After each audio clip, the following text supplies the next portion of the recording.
So today, I'm in the kitchen and this one is really hard, right? It's a really hard fruit to cut. It's a hard fruit to eat, but I'm telling you, it's worth it, right? It's a pomegranate. In Jamaica, we say pomegranate.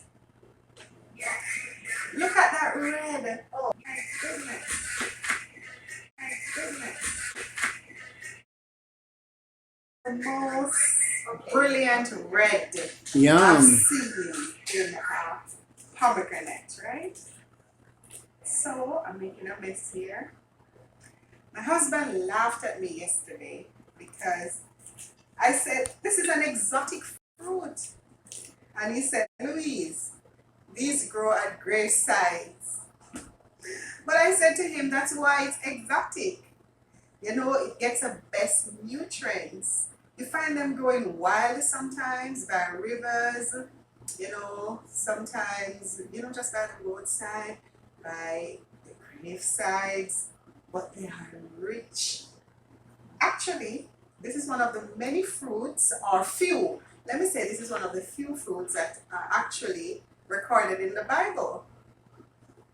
There you go. So it's an exotic fruit, very old, very well known, very, very tasty, very full of nutrients and vitamins, right? Vitamins and minerals, which are nutrients. My home teacher, please don't kill me. All right, so but look at this red. Oh my goodness, it's so rich. But the reason I'm talking about this is because most people would, not pay much attention to this fruit, but it really comes up out of some really tough circumstances. And just look at how rich, look at how nutritious, it's very sweet. It's just so good.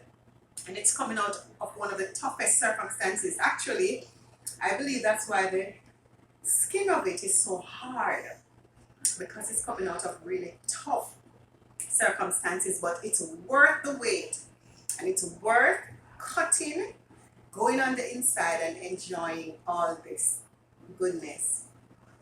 In today's video, we're going to talk about food, and we're going to talk about applying heat, to food and what it does to it, how it changes it, and what kind of lessons, what kind of object lessons we can get out of that application. So join me in the kitchen.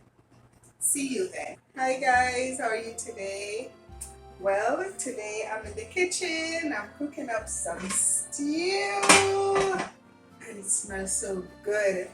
Alright, but while I was cooking, something came to my mind, right? When we go through the fire, when we go through the flames, right?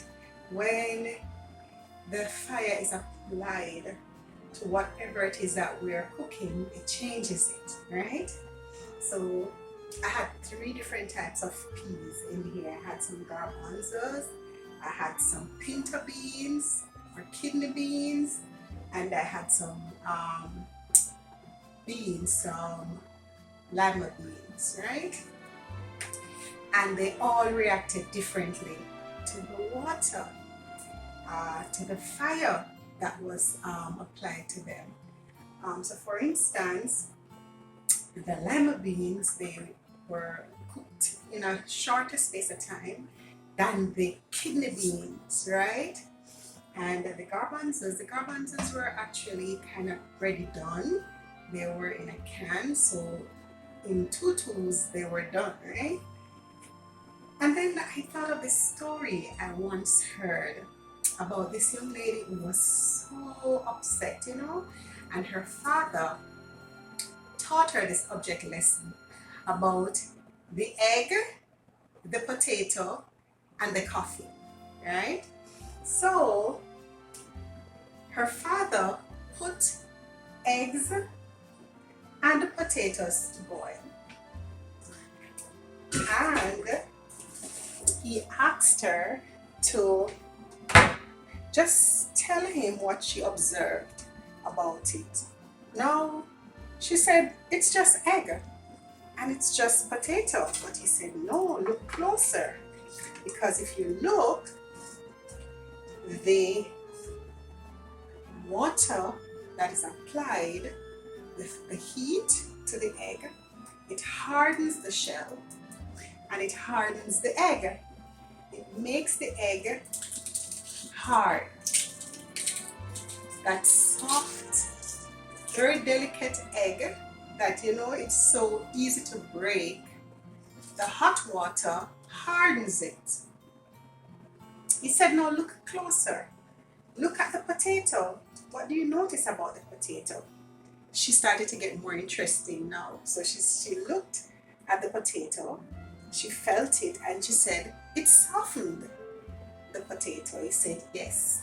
The same hot water that hardened the egg, it softened the potato. So now he asked her about the coffee. What happened to the coffee when the hot water was applied to it? Oh, she said it had such a beautiful aroma, and it just extracted all the goodness from the coffee. And he said, yes. So when you have problems in life, you can choose if you're going to react like the egg, get hard, toxic, angry, mad about stuff and nobody can talk to you, build a wall around you so nobody can get in. Or you can react soft like the potato, get squishy, easily broken up, soft, giving. Life is too hard, I can't manage it, I'm gonna just give up. Or you can choose to be like the coffee. When the hot water touches the coffee, it releases the most aromatic flavor. It's like it's the best time for the coffee. When trials and temptations come your way, choose how you respond. It's not always going to be easy, but there's always a lesson to learn. And sometimes we can't tell how we're going to react before the situation, comes upon us. But we can purpose in our mind, how we will react in trying time. The Bible tells us that Daniel purposed in his heart that he will serve God. So you already decide in your heart that comes what may, I am going to choose God. I'm going to choose Christ. I'm going to choose the right way. Psychologists tell us about a blind side that we have. We don't consider it. Sometimes we don't see it. Other people will tell us that, when you're angry, you react this way. Or, when you're annoyed, you withdraw or whatever it is. That's the blind side that they talk about. When I was doing my driving test, the first time, the instructor said, where is your blind side? And I turned to the right and to the left and showed him. We wanted to make sure that I was not just checking my mirrors to see the oncoming traffic, but I am also looking behind me because there's a section between your mirror and the side of the car that you don't see in the mirror. And a vehicle can be very much there, and that's called your blind side.